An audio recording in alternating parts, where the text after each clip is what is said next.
Assalomu alaykum hammaga. Meni ismim Shahboz. Men Rahimsher aka Namajonovning shogirdlaridan biriman. Bu videoni olishdan maqsad ozgina puldan ham tradingdan daromad qilish imkoni borligini ko'rsatib bermoqchi bo'lib, shu videoni olishga qaror qildim. Bu narsani ko'rsatishdan maqsad ozgina puldan ham ko'pgina pul qilishni biz real holatda isbotlab berdik. Bugun mana 6-aprel 2026-yil 16:40 bo'lyapti. Xo'p, tillar narxi 4690 ga turibdi. Ya'ni tilla hozirgi paytda tushib, bizning ikkita zonamiz bor. Qaytaruvchi zona, ya'ni bayga kiradigan zonamiz 4662, 4665 dan keladi, tilla shu yerga chiqadi. Ya'ni 4674 ga chiqadi. Bu yerdan kira olmadim deb o'tirganlar uchun bu yerda ham zona bor. Ya'ni 4657, 4653 dan ham 4674 gacha bay bor. Bu strategiyaning nomini biz yo'qdan bor qilish deb qo'ydik. Bu strategiya nima uchun?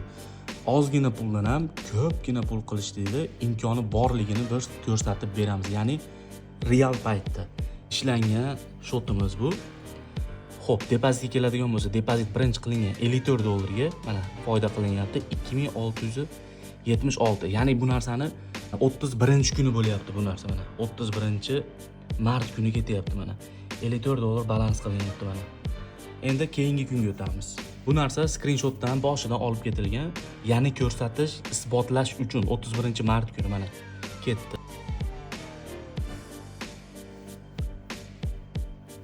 Birinchi kuni qilingan foyda 2765 dollar.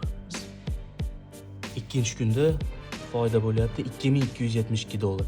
Endi bu narsani demo deb o'ylayotganlar uchun realligini ko'rsatamiz. RoboForex'da ishlaydiganlar o'zi yaxshi biladi. Mana shu yerda demo degan yashil yozuvda turgan bo'ladi. Sizlarga undan keyingi 3-kuni Amerikada holiday kun bo'ldi, ya'ni dam olish kuni bo'ldi. O'sha kuni bozor ishlamadi. Biz pulni o'sha kuni chiqardik mana. 5123 dollar. Ya'ni bu narsani chiqarib qanaqa? RoboForex'ga ichki o'tkazmalar bor. Ichki o'tkazmadan boshqa akkauntga biz chiqardik. Endi buni ko'rsatamiz.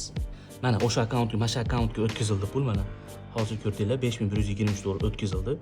Undan keyin bu akkauntda yana ishlangan edi. 8300 dollar qilib yechilinyapti mana.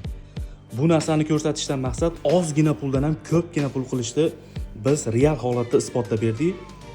Yangi o'rganayotgan treyderlar uchun ayrim treyderlarga, moshenniklarga ishonib qolmanglar. Ya'ni moshenniklar sizlarning pulinglarni olib yo'q qiladi. Agar foyda bo'lsa foyda bo'lib qoladi, minus bo'lsa sizlar kuyasizlar bu narsani.